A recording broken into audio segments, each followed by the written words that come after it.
Bienvenue sur Teach. Cette semaine est une semaine d'encouragement.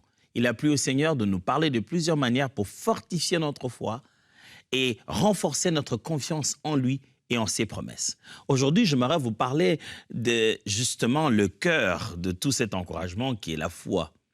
Croire pour voir l'impossible. Si tu crois, tu verras. Jésus a dit ça une fois à une de deux sœurs, Marthe, Marie, les sœurs de Lazare, en insistant, si tu crois, tu verras. Elle pensait que ça se ferait un jour, peut-être un jour plus tard, mais ça laisse faire là, tout de suite. Et je crois que c'est cette parole d'encouragement que j'aimerais vous adresser aujourd'hui.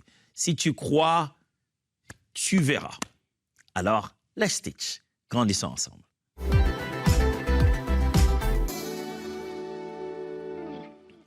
Croire est une chose dont on parle souvent dans la foi chrétienne. Croire, il faut croire, frères et sœurs, et la foi. Et voir, c'est une chose dont on parle souvent au futur. Si tu crois, tu verras, on verra. Pourtant, ces deux verbes sont très, très importants dans l'accomplissement, dans les vécus de notre foi, dans la matérialisation de l'objet de nos promesses. Jésus-Christ utilise ces deux verbes, justement, lorsqu'il est en conversation avec une sœur qui vient lui dire que son ami, donc l'ami de Jésus, qui est un grand ami à Jésus, il est mort. Non seulement qu'il est mort, mais quand il est mort, on a pourtant demandé de l'aide à Jésus pendant qu'il était malade, il n'était pas là. Jésus arrive, le deuil est presque déjà passé, on vient déjà de l'enterrer. Mais Jésus lui dit ça, si tu crois, tu verras. C'est normal qu'après avoir entendu une phrase pareille, on n'ose même pas un instant imaginer qu'il est en train de parler de maintenant. On s'est dit que Jésus tente de nous consoler. Si tu crois, tu verras l'impossible, n'est pas une parole à dormir debout. Ce n'est pas une façon de vous faire miroiter une chose qui n'existe pas. Si tu crois, tu verras. Croire et voir amène l'impossible en possible. Et ce n'est pas une belle parole d'espoir. C'est une activation de l'invisible dans les visibles. Lisons donc le texte dans Jean, chapitre 11, versets 38 à 44. Jean, chapitre 11, versets 38 à 44. Jésus, frémissant de nouveau en lui-même, s'est rendu au sépulcre. C'était une grotte, et une pierre était placée devant. Jésus dit, « ôtez la pierre. » Marthe, la sœur du mort, lui dit, « Seigneur, il sent déjà, car il y a 4 jours qu'il est là. » Jésus lui dit, « N'ai-je pas dit que, si tu crois, tu verras la gloire de Dieu ?» Ils ôtèrent donc la pierre, et Jésus leva les yeux en haut et dit, « Père, je te rends grâce de ce que tu m'as exaucé. Pour moi, je savais que tu m'exauces toujours, mais j'ai parlé à cause de la foule qui m'entoure, afin qu'ils croient que c'est toi qui m'as envoyé. » Et en dit cela, il cria d'une voix forte, « Lazare, sors !» Et le mort sortit, les pieds et les mains liés des bandes, et les visages enveloppés d'un linge. Jésus leur dit, « Déliez-le et laissez-le aller. » Franchement, cet épisode, c'est wow. C'est un moment très fort. La force de cet épisode, c'est d'abord que Jésus est en train de rendre un miracle à quelqu'un d'être très proche de lui, quelqu'un qui lui était cher. Dans la plupart des miracles de Jésus, il est question souvent des inconnus ou des personnes qu'il connaît par personne interposée, disons la belle-mère des Pierres qui était malade, ainsi de suite. Mais là, on a affaire à quelqu'un qui est émotionnellement attaché à Christ. C'est son ami. On raconte que c'est quelqu'un avec qui, voilà, il passait du temps. Quand il venait, il passait de temps à rester avec lui. Comme quoi Jésus se faisait des amis aussi. Et il est mort. Et ce n'est pas que Jésus vient de l'apprendre maintenant. On l'avait dépêché la nouvelle à Jésus en lui disant il est malade. Mais Jésus, on dirait qu'il a pris du temps. Le moment où il demande à ses disciples de s'élever, de partir avec eux, il leur dit maintenant Lazare dort. Il dit mais s'il dort, il va se réveiller. Il dit non, il ne dort pas. Il est mort. À cause de votre incrédulité, afin que vous puissiez croire. Jésus, comme quoi, savait un peu le programme dans lequel il se trouvait. Il arrive, avant d'entrer, de loin, Marthe, la sœur de Marie et de Lazare, ce qui porte à croire que Marthe était peut-être l'aînée, qui vient, elle vient en pleurant, en disant « Jésus, mais voilà, si tu étais là, mon frère ne serait pas mort. » Jésus lui dit, écoute, si tu crois, tu verras la gloire de Dieu. Crois seulement et tu verras. Il dit, ton frère ressuscitera. Il lui dit, oui, je sais. Il ressuscitera au dernier jour. Je connais le projet, je connais le plan final. Pas aujourd'hui. Moi, j'aurais bien voulu qu'on fasse quelque chose aujourd'hui, mais ce dont tu me parles là, c'est pour demain, je sais. Souvent, lorsqu'on parle de la foi et de la manifestation de l'objet de notre foi, nous, chrétiens, nous avons tendance à croire que plus long est les temps, plus probable la foi va fonctionner. Dois-je répéter ça? Oui, je répète. Souvent, chrétiens, nous pensons que si je crois pour quelque chose qui se fera plus tard, alors ma foi sera plus forte. Ou genre, on s'est dit en fait que je peux croire pour une chose qui se fera plus tard. Comme ça, je vais oublier quand ça se fera. Je n'aurai plus ressenti la pression de croire contre l'impossible. Si tu demandes à un chrétien de croire pour tout de suite, il a du mal à le faire. Si tu demandes de croire pour 20 ans, il dit oui, bien sûr. Au fond, il veut dire, ouais, même si ça se fait, je ne serai pas là. Même si ça ne se fait pas, je ne serai pas là. Donc, on n'aura aucun moyen de vérifier cela. Alors, toute notre foi a tendance à devenir futuriste. On croit à quelque chose qui se ferait un jour. Ce n'est plus de la foi, ça.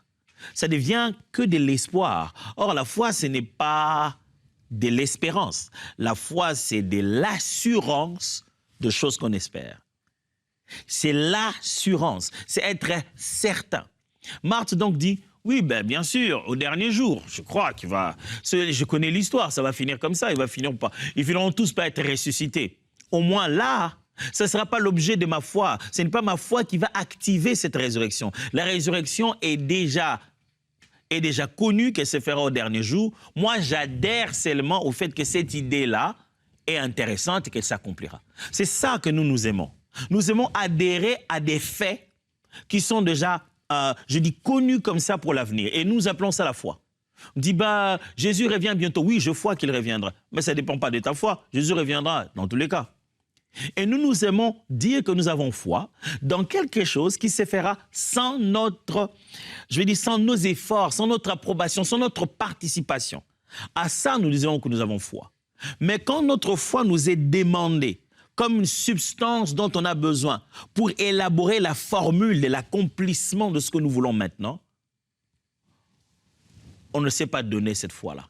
Jésus lui dit, si tu crois, écoute, ton frère ressuscitera. Il dit, mais bien sûr, je sais, c'est le dernier jour. C'est à la fin là-bas qu'il va ressusciter. Alors, Jésus arrive, il dit, bon, ok, où l'avez-vous mis? Parce que Marie est venue entre-temps, elle a pleuré grave. Jésus est ému, il dit, où est-ce que vous l'avez mis? On l'amène du côté du sépulcre. Alors Jésus veut donner des ordres qu'on ait ouvrir, ainsi de suite.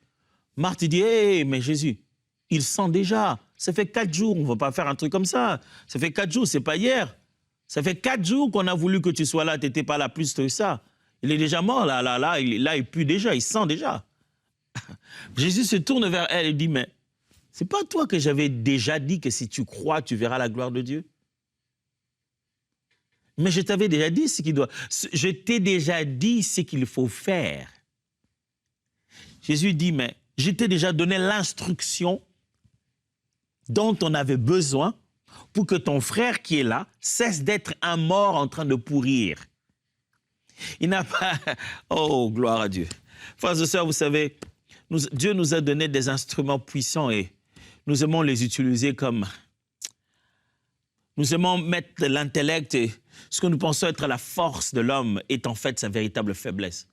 On veut placer un raisonnement limité à nos possibilités en se disant comment cela se fera-t-il? Pendant que Dieu parle de ses infinies ressources. Tout ce qu'il nous demande, c'est de lui faire confiance. Jésus a dit, est-ce que je ne t'ai pas dit, si tu crois, tu verras la gloire de Dieu? Jésus n'a pas dit que tu vas les guérir. Moi, tout ce que je t'ai demandé, c'est faire confiance. Si tu fais confiance, tu vas voir ce qui va se passer. Mais elle n'avait pas fait confiance pour maintenant. Elle avait fait confiance pour demain, pour le jour qui viendront. Mon frère, ma sœur, je ne sais pas dans quoi tu es. Je sais que tu as tenté de faire ce que tu pensais être confiance en Dieu. En te disant, oui, moi j'ai confiance, pasteur, d'ici 12 heures, ça va se faire. Tu n'as pas confiance, tu as peur, tu espères. Tu espères que d'ici 12 heures, ça va se faire. La foi sait que ce qu'elle a à l'intérieur de son cœur, c'est ce qui fait arriver les choses. La foi ne lance pas un souhait dans l'univers en se disant que les éléments se mettent en accord et que possiblement la chose ait lieu. Non. La foi, c'est la décision intérieure de faire confiance à Dieu et de considérer que cette certitude d'avoir un Dieu capable est le moyen en lui-même pour l'accomplissement de ce qu'on veut voir. La foi, ce n'est pas s'asseoir dans le pourtour et entendre regarder un match. Non, la foi, c'est se mettre à l'intérieur pour les résultats. Crois et vois l'impossible. Mon frère, crois encore. Pasteur, j'ai cru, pasteur, non, les hommes m'ont déjà déçu. Pasteur, j'ai cru, j'avais vraiment cru jusqu'à la dernière minute. J'ai même eu des prophéties. Si tu n'arrives pas à croire aux prophètes, tu n'arrives pas à croire aux pasteurs, tu n'arrives pas à croire à qui que ce soit, crois en Dieu. Crois en Dieu, mon frère, parce que la terre sur laquelle tu marches vient de l'invisible. Hein? Ce n'est pas dans le laboratoire, c'est une parole qui a été prononcée, parole, la même comme celle que tu as. Elle a été prononcée, elle a fait cette terre que tu peux toucher. Si tu ne crois pas aux hommes, si tu ne crois pas aux livres, crois au Créateur, parce que l'être humain que tu es, c'est le fruit de la parole. Il a soufflé de sa propre bouche et voilà, l'être humain existe. Si tu ne crois pas aux hommes, si tu ne crois pas à la Bible, tu ne crois pas à ces émissions de télé, à ces prédicateurs, alors crois au Créateur de l'univers, ce soleil qui ne te brûle pas malgré qu'il fait chaud, quelqu'un en maintient la distance et l'a fait exister par sa seule parole. Crois, je t'en supplie, mon frère. Crois pour maintenant, crois en Dieu. Ne crois pas à la chose qui doit se faire, crois à celui qui va le faire. Ne crois pas en comment ça va se faire. Crois en celui qui a les capacités de pouvoir le faire de plusieurs manières. Dieu peut faire la même chose de plusieurs manières. Fais-lui confiance à lui. Vous savez, j'ai souvent vu les banques, surtout, lorsque les banques font leur publicité, la plupart d'entre elles ont tendance à mettre en avant leur date de création. Banque Intel, depuis 1860, Banque Intel, depuis 1600, toutes les banques veulent dire qu'on est là depuis longtemps. C'est-à-dire qu'on a gardé l'argent de beaucoup de gens. Beaucoup de gens avant vous nous ont fait confiance. Et donc, vous avez le droit de nous faire confiance. On n'a pas perdu l'argent des gens, on n'est jamais tombé en faillite. Les gens nous ont fait confiance des années et des années. C'est pourquoi on est une banque fiable. On est là depuis très, très longtemps. Et on se lève un matin et on va déposer notre argent là-bas sans se poser la question. Ceux qui étaient là en 1860, c'est toujours eux qui gardent l'argent? Non, on sait qu'ils sont tous morts. On sait qu'on n'a plus affaire aux mêmes individus. Mais puisque c'est la marque, puisque c'est la même institution, on fait confiance qu'il y a pérennité des principes. Mon frère, il n'est pas mort, le Créateur de l'univers. Il n'a même pas eu besoin de transmettre son sacerdoce parce qu'il est éternel. Il n'a pas donné à ses petits-fils le droit de gérer la banque. Il est écrit sur lui « éternel, d'éternité en éternité, digne de confiance ». Fais confiance à Dieu. Encore une fois. Pasteur, qu'est-ce qui montre que cette fois-ci, il va le faire? Parce que cette fois-ci, tu as compris que ta foi est une substance en elle-même. Ta foi est un moyen.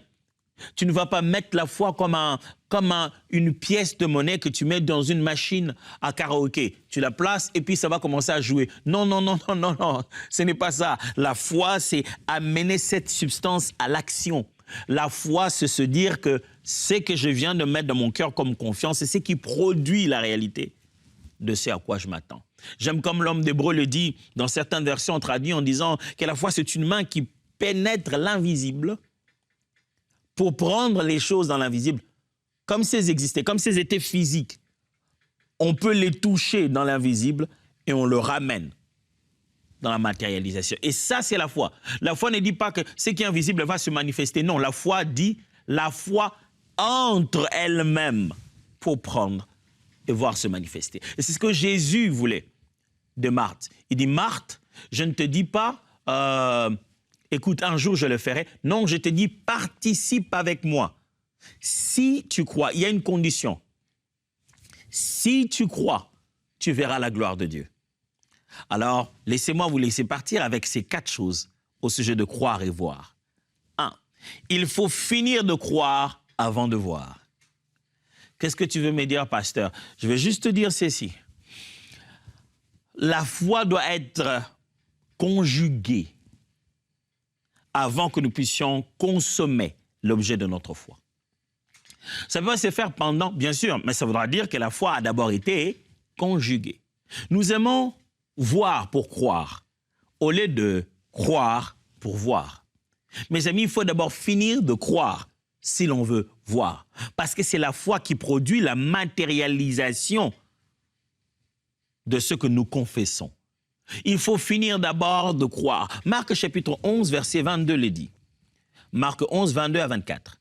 Jésus prit la parole et leur dit, « Ayez foi en Dieu. Je vous le dis en vérité, si quelqu'un dit à cette montagne, « Ôte-toi de là et jette-toi dans la mer », et s'il ne doute point en son cœur, me croit que ce qu'il a dit arrive, il le verra s'accomplir. C'est pourquoi je vous dis, tout ce que vous demanderez en priant, croyez que vous l'avez reçu et vous le verrez s'accomplir. Vous avez suivi ce que Jésus a dit ici? Il a dit, si quelqu'un dit à cette montagne, ôte-toi de là et jette-toi dans la mer, et il ne doute point en son cœur, mais croit que ce qu'il dit arrive, il verra s'accomplir. Il utilise ici 3 groupes. Le premier groupe, c'est ce qu'on croit. Le deuxième groupe, c'est ce qui arrive.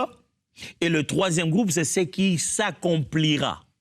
Écoutez-moi, mes frères, entre ce que vous avez cru et ce qui va s'accomplir, il y a quelque chose qui arrive, quelque chose qui se passe.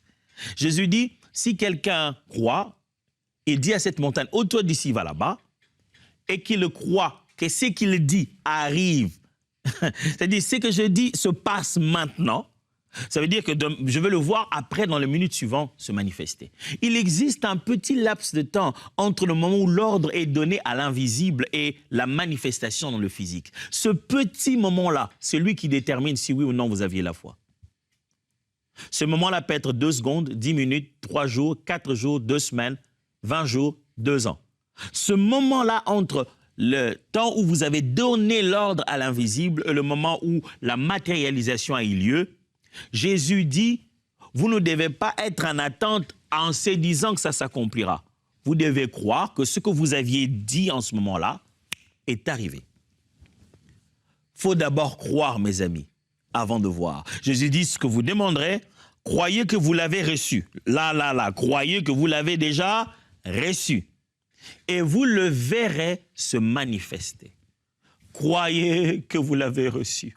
Mon frère, ce n'est pas parce que les années ont changé que Dieu a changé sa promesse. Ce n'est pas parce que tu peux aller de janvier à décembre d'une année où un mois s'est épuisé, c'est le mois où toi tu attendais que Dieu ne sait plus rien faire parce que le mois est passé. Oh non, non, non. Croyez que vous l'avez reçu. Pas croyez que vous le recevrez. Vous l'avez. Vous avez cette guérison dans vos muscles. Vous avez cette transformation dans le cœur. Vous avez cette délivrance dans la famille. Vous avez cette promotion pour laquelle vous êtes en train de prier aussi longtemps, vous l'avez. Et après, vous le verrez s'accomplir. Deuxièmement, croire, c'est faire aveuglément confiance sans se soucier de la méthode. Jésus demande à Marthe, est-ce que je ne t'avais pas dit que si tu crois? Ouais, mais quand tu me l'avais dit, moi je me disais, c'est peut-être pour la résurrection, le dernier jour. Mon frère, si vous êtes en train de faire confiance à Dieu, si vous êtes en train de croire, sachez-le que c'est aveuglément faire confiance sans se soucier de la méthode. Et une chose qui perturbe souvent notre foi, c'est le comment cela se fera-t-il. Est-ce que vous avez déjà constaté que pour plus ou moins la même forme de question, l'ange a répondu à Marie et pendant que l'ange a carrément puni Zacharie. Marie est étonnée, on lui dit, tu tomberas enceinte comme ça en étant vierge. Elle s'est dit, mais c'est quoi cette affaire? Mais comment cela se fera-t-il? Je n'ai pas connu d'homme. L'ange lui dit, t'en fais pas, l'esprit te couvrira de son ombre. L'ange lui explique. Mais Zacharie lui dit, non, mais ma femme, elle est déjà vieille. Comment ça va se faire? L'ange dit, parce que tu as douté, je suis Gabriel qui me tient devant l'Éternel. parce que tu as douté de mes paroles, tu resteras muet jusqu'à ce que cela s'accomplira.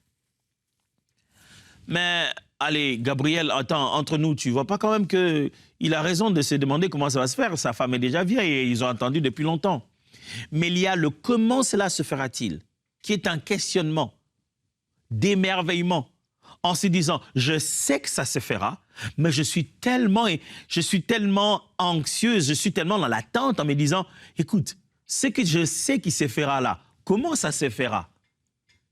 Et il y a une autre question qui lui ressemble, qui veut en fait dire, ah, ça c'est pas possible, comment ça va se faire?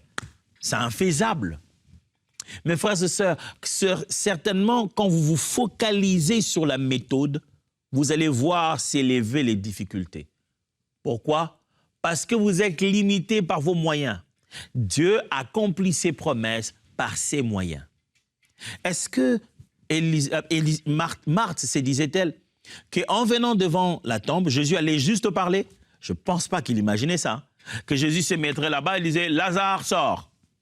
et que Lazare sortirait avec les bandeaux sans puer, pas d'odeur, au point que Jésus leur dit « Allez le délier » et on va simplement le délier.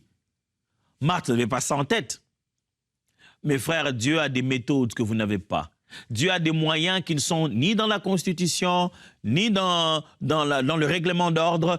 Il y a des moyens qu'il n'y a pas dans les règles humaines que Dieu a et dont il va user pour accomplir sa promesse. Toi, crois en lui et lui, il fera le reste.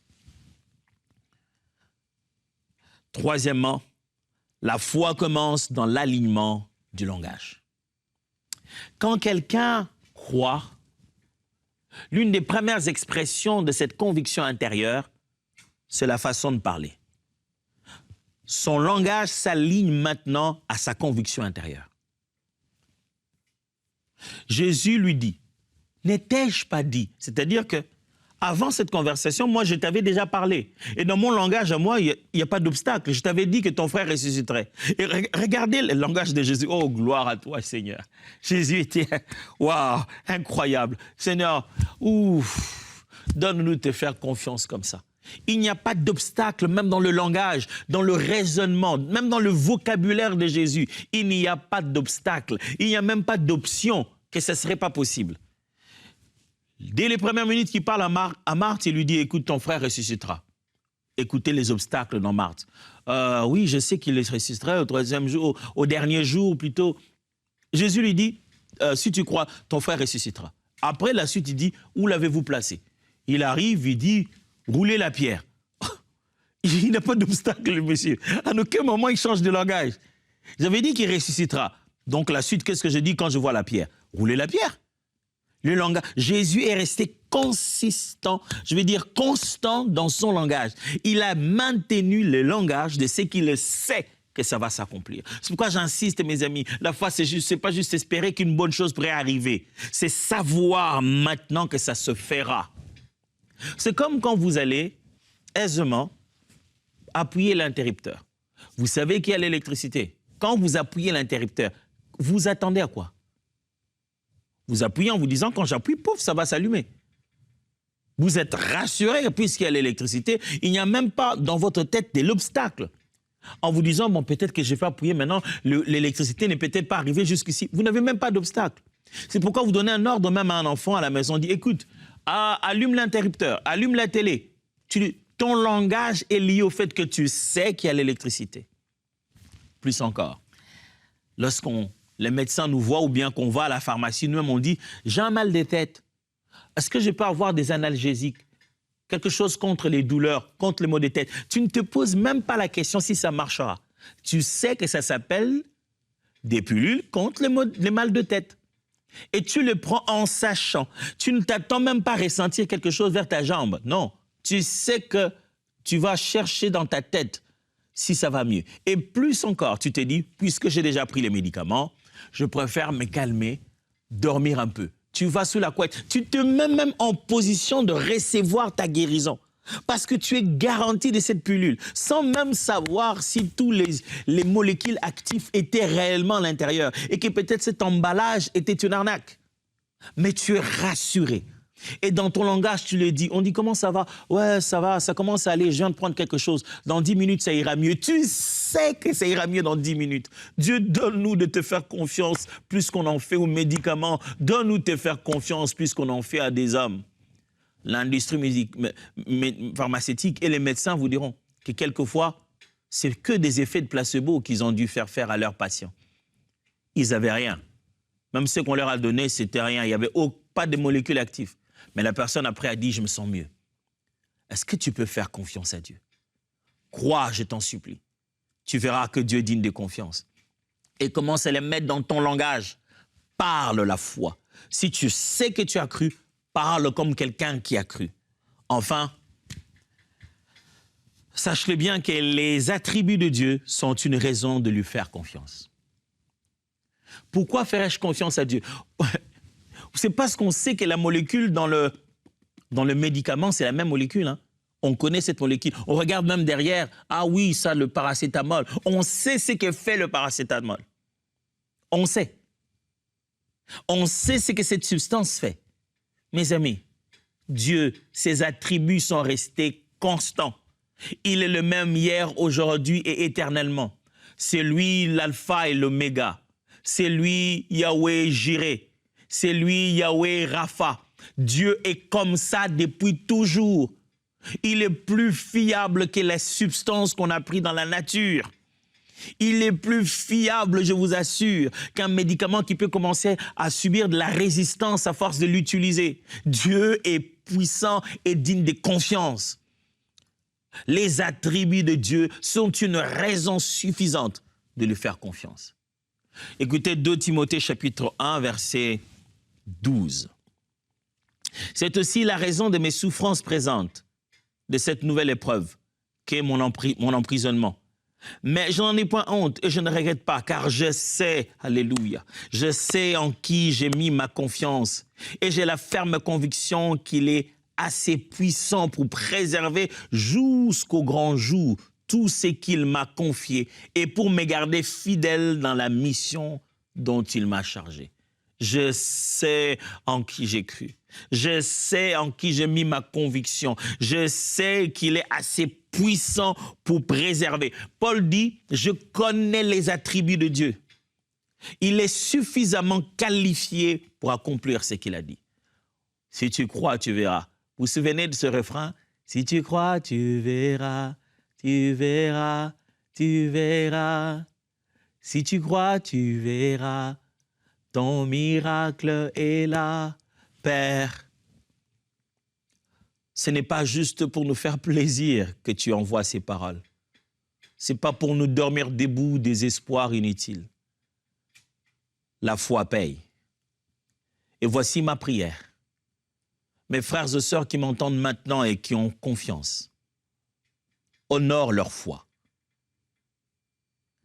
Je déclare un miracle dans ta vie au nom de Jésus. L'aboutissement d'un processus, la réponse tant attendue, des nouvelles incroyables, des délivrances instantanées au nom de Jésus. Ta foi paye. Si tu as fait confiance au Dieu de la Bible, tu sauras alors qu'il est vivant. Au nom précieux de Jésus. Amen. Voyons-nous encore demain pour être encouragés. Dieu vous bénisse.